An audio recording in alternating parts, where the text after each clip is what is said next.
l'émission Rayonnement culturel. Nous sommes présentement au jardin Arômes et Saveurs de Sainte-Mélanie, dans la région Lanaudière. Alors, je suis en compagnie de M. Benoît Marion. Bonjour, monsieur. Bonjour.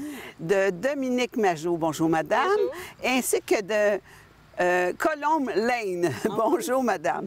Bonjour. Alors, on va faire un tour des jardins. Et si vous saviez déjà l'odeur de la lavande, c'est malheureux qu'on ne puisse pas le sentir à la caméra. Alors, je vais m'entretenir avec les 3 personnes pour vous faire découvrir ce magnifique endroit et peut-être vous inciter à venir les rencontrer. Alors, bonjour, vous 3. Alors, on commence par un de vous 3, peut-être Madame Majot? Oui, bonjour. Bonjour. C'est depuis combien d'années ici que ça existe, les jardins? Les jardins, on a fêté notre 3e anniversaire le 31 juillet dernier. Donc, ça fait maintenant 3 ans qu'on est ouvert au public, qu'on est en opération. Vous êtes ouvert aussi, j'ai su, l'hiver, d'une autre façon qu'on va pouvoir parler plus tard. Mais l'idée vous est venue, parce que c'est un endroit qui est magnifique, qui n'est pas trop loin, qui est facile pour s'y rendre. Alors, je ne sais pas, l'idée vous est venue de quoi de partir la lavande? Vous aviez déjà peut-être une idée ou... En fait, l'idée est venue depuis longtemps. Ma passion pour la lavande remonte à mon adolescence, quand j'ai eu la chance d'aller en France et de visiter des champs de lavande. Et quand je suis revenue de là-bas, j'avais déjà le goût de faire des tests, de planter de la lavande, puis de la sentir avec des petits bouquets même à l'année. Donc, j'ai commencé à faire des tests doucement comme ça. Et au fil du temps, je me suis dit que ça pourrait être un projet qui pourrait prendre forme dans une plus grande dimension. À ce moment-là, il y a plusieurs années de ça, j'ai trouvé cette terre-là qui était à vendre, donc on l'a achetée en fonction de faire ce projet. Et en 2020, avec le COVID, ça a été pour nous une opportunité de prendre un peu de temps et s'arrêter puis de planifier le projet. Bon, bonjour, Madame Lane. Alors, vous êtes l'adjointe. Vous allez nous parler un petit peu comment ça fonctionne pour les groupes. À partir de quel mois c'est ouvert au public? Bien, nous, on rouvre habituellement fin mai, début juin. On regarde pour voir les fins de semaine en partant. Puis, on accueille des groupes qui font des réservations. Surtout, on va aller contacter les groupes des années passées qui sont venus. Mais cette année, puis on peut accueillir aussi les corporatifs. Mais cette année, ce qu'on a eu de spécial, c'est qu'on a eu le Festival de musique de Lanaudière qui sont venus faire une journée avec nous. C'était réellement impressionnant. Puis les gens ont eu du choix de réserver pour le concert seulement ou concert et pique-nique. Alors, les gens ont eu la chance d'essayer nos pique-niques champêtres et ça a été un énorme succès. Alors, les gens peuvent venir à partir de juin, quand il fait beau. C'est le fun de manger à l'extérieur. Alors, on peut réserver. Puis maintenant, cette année, on a, c'est ça, 3 chapiteaux qui permettent de recevoir des plus grands groupes. Alors, on peut recevoir, on peut avoir des noces, on a un shower de bébé qui s'en vient aussi. Ah, c'est une bonne idée. Toutes sortes d'événements qui peuvent avoir lieu sur notre site, là. On va poursuivre avec M. Benoît. Oui. M. Benoît, vous faites l'entretien. Exactement. Est-ce que vous êtes seul pour faire tout cet entretien-là? Non. J'ai de l'aide quand même parce que ça paraît pas, mais il y a beaucoup de surface à entretenir. Il faut avoir une passion, là, puis vous l'avez tous les 3, là. Oui, complètement. Parce qu'ici, on a développé, oui, il y a la lavande, mais là, on a aussi un verger, sapin baumier, fait que sur le territoire. Fait que donc, on s'occupe de ça, plus le boisé, les sentiers. Ça va continuer à progresser, probablement. Oui. C'est sûr que là, d'année, comme elle dit, ça fait 3 ans, mais là, à chaque année, on y va un petit peu. Il y a de la nouveauté. Oui, on essaie tout le temps de l'augmenter. Bien, merci. On va poursuivre pour faire une petite visite. Tant qu'à être ici, pourquoi pas? Oui. On arrive vers un sentier? Oui, des sentiers, en fait. Oui, parce que là, au départ, l'année passée, on en avait seulement 2, si on veut. Puis là, on est venu faire d'autres boucles. On a un peu plus élargi, on était plus proche d'un cours d'eau. Fait que, comme je disais, d'année en année, on s'agrandit. Puis là, on a pu faire environ, là, je dirais, 5 km de plus là, au niveau des sentiers. Parfait. Ils ne sont pas totalement tous terminés, mais la plupart, ce que vous voyez sur la grosse carte, ça c'est fonctionnel, en fait. Fait que là, on va aller à l'arbre... L'arbre des fées. L'arbre des fées. Voilà. Quel beau mot! Un petit moment magique. Devant l'arbre des fées, il y a une boîte magique qu'on peut y laisser nos vœux. Alors, je vous laisse en parler un peu. Cette boîte a été créée en particulier parce qu'on veut mettre un peu de magie dans la vie des gens. On a trouvé que les gens viennent déposer leurs vœux était un moment symbolique pour eux, puis souvent c'est un moment magique, un moment d'apaisement. Et quand on a commencé le projet, on n'avait aucune idée comment les gens réagiraient. Et à notre surprise, il y a des tout petits enfants qui viennent faire des vœux, puis il y a des grands-parents qui viennent faire des vœux, il y a des ados, donc on voit que tout le monde a besoin de magie. On est rendu au moment de M. Benoît qui va nous parler un petit peu des sentiers ici. Oui, parce que, en fait, même je revenais avec l'hiver, les sentiers sont illuminés, du moins une partie, le sentier de l'Arbre des Fées. Il était au flambeau l'année passée. Là, cette année, ça va être une nouveauté. On va avoir des sites, dont ici, l'Arbre des Fées, qui va être éclairé autrement qu'au flambeau. Là, je ne peux pas trop en parler parce que je veux garder ça une petite surprise.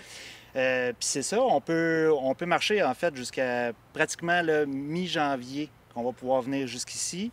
Ça va être éclairé le sentier au complet, flambeau et lanterne électrique. Est-ce que c'est ouvert 7 jours par semaine ou non? Ça ne sera pas ouvert 7 jours par semaine. C'est ouvert certains soirs aussi? Oui. Pour les lumières qu'on puisse voir? Oui, exactement. Comme dans le temps des fêtes, est-ce que c'est ouvert? Oui, ça tout à fait. Ça doit être très, très beau. Bien, merci. On est présentement dans les sentiers des jardins Arômes et Saveurs. Nos sentiers sont des sentiers de marche, mais aussi des sentiers d'interprétation. Donc, vous voyez ici les arbres qu'on a identifiés.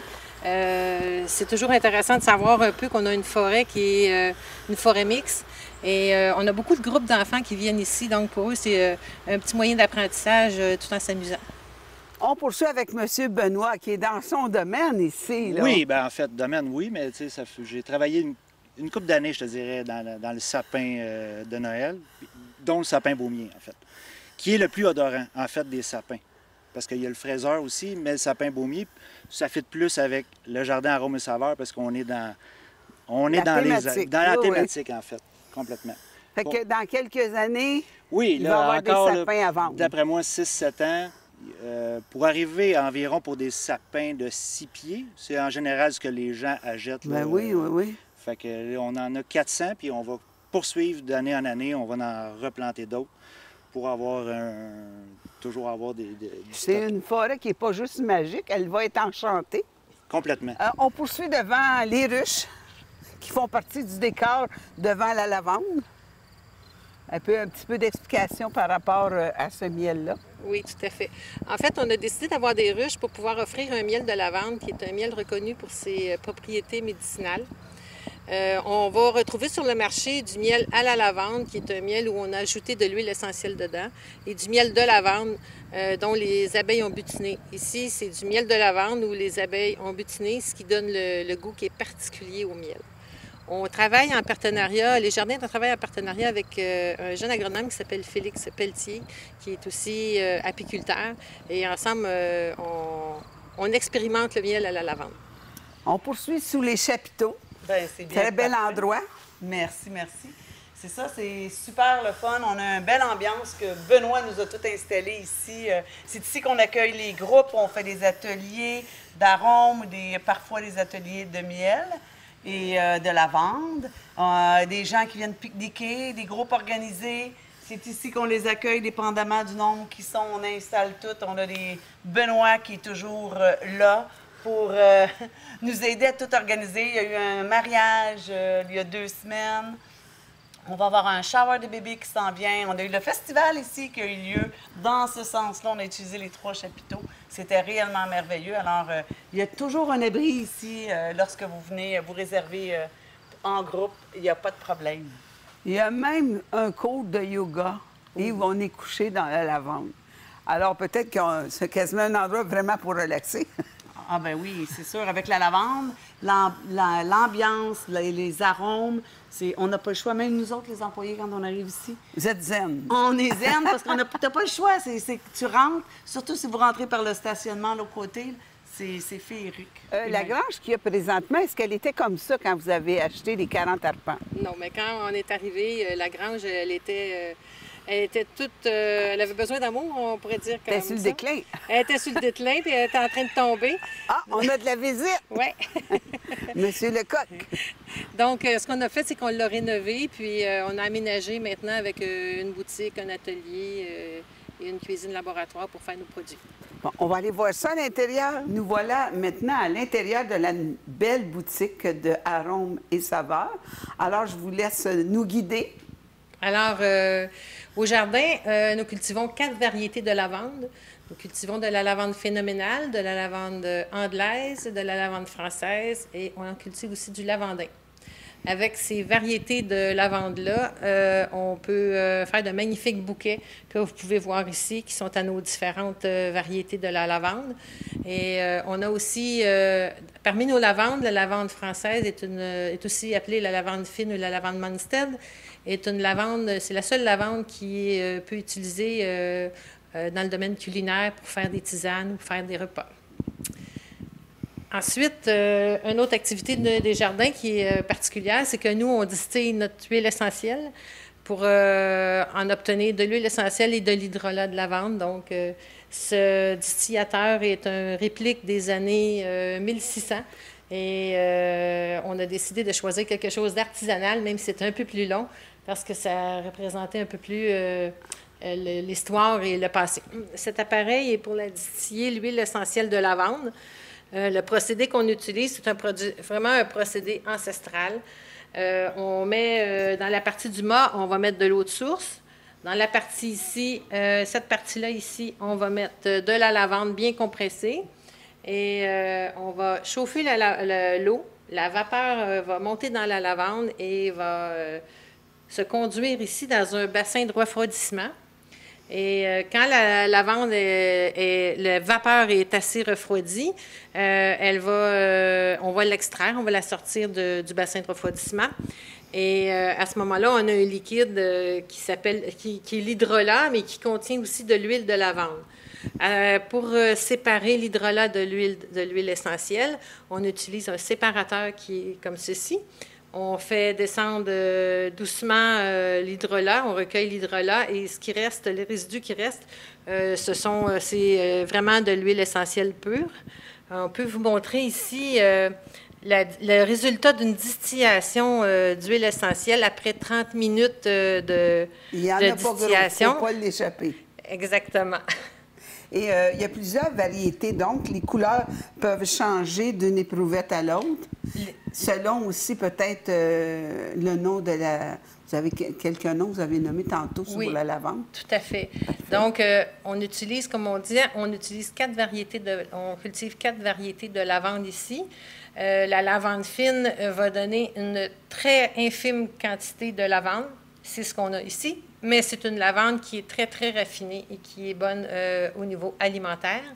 La lavande phénoménale est un croisement de la lavande anglaise et de la lavande française.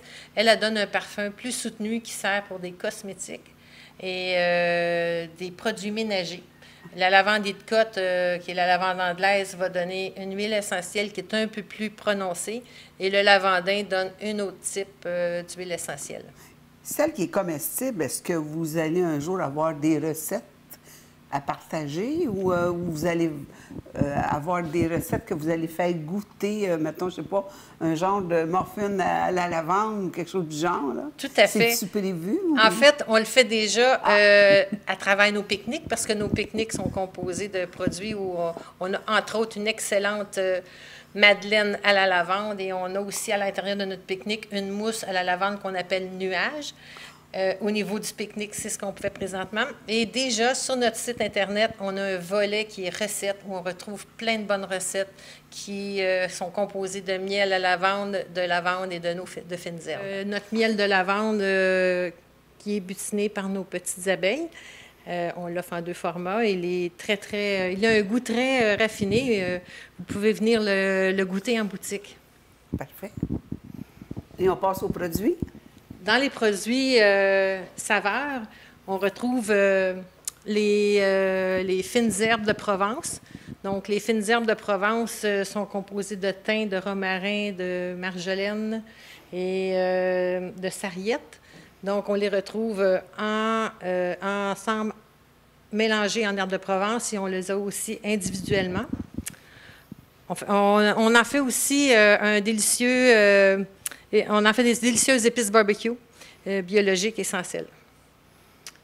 Et ici, le petit panier m'intrigue. Ah oui. Ceci, c'est notre petit panier pique-nique, qu'on pourrait appeler pique-nique écologique, parce que tout ce qui est dans le pique-nique est fait, il n'y a aucun plastique, donc ce sont des matières qu'on réutilise. Et il est composé de, c'est un menu qui est composé de nos fines herbes, de notre miel de lavande et de notre lavande comme telle. C'est tous des produits du terroir, finalement. Tout à fait. Et ça, c'est tout. C'est ouvert au public ou juste les groupes ou n'importe qui peut venir pique-niquer? Tout à fait. Que, tout le monde peut venir pique-niquer. On offre des pique-niques durant l'été. C'est sur réservation. L'automne jusqu'à la fête de l'Action de grâce. Vous pouvez venir pique-niquer. Vous pouvez aller sur Internet pour réserver directement votre pique-nique. On demande juste 72 heures à l'avance. Est-ce que vous pouvez nous donner l'adresse courriel en même temps, tant qu'à enregistrer? On peut nous écrire à info@aromeetsaveurs.ca. Merci. Alors, on poursuit. Si on poursuit avec nos arômes. Donc, vous avez ici des produits qui sont tous fabriqués à base de lavande et sont faits ici même. On a de l'eau de linge. L'eau de linge a la particularité de désinfecter. Donc, c'est quelque chose qui est utilisé depuis très longtemps au Québec. Au Canada, on commence à la connaître davantage. Ensuite, on a nos huiles de massage qui sont utilisées avec des huiles de transport différentes si on veut un massage qui est relaxant ou si un massage qui est décongestionnant.